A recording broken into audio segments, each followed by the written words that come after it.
கிறிஸ்துவின் திருவுடல் திரு இரத்த பெருவிழாவை முன்னிட்டு மல்வம் பங்கில் முன்னெடுக்கப்பட்ட நற்கருணை பேரணி ஆனி மாதம் 7ஆம் திகதி கடந்த ஞாயிற்றுக்கிழமை நடைபெற்றது. பங்கு தந்தை அருட்தந்தை அருட்செல்வன் அவர்களின் ஒழுங்குபடுத்தலில் நடைபெற்ற இப்பேரணி மல்வம் திருக்குடும்ப ஆலயத்தில் நற்கருணை வழிபாட்டுடன் ஆரம்பமாகியது.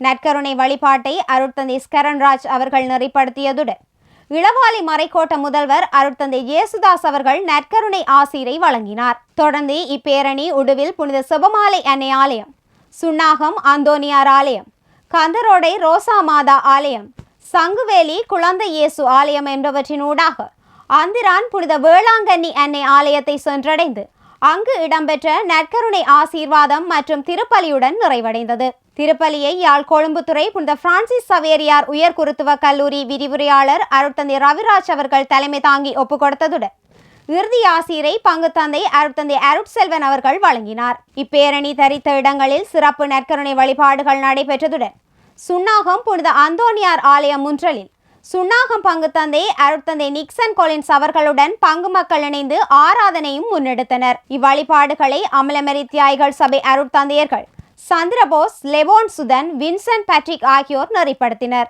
இப்பவனியில் பங்கு மக்கள், இந்து சமய மக்கள் என 750 வரையானவர்கள் பங்கு பற்றியிருந்தனர்.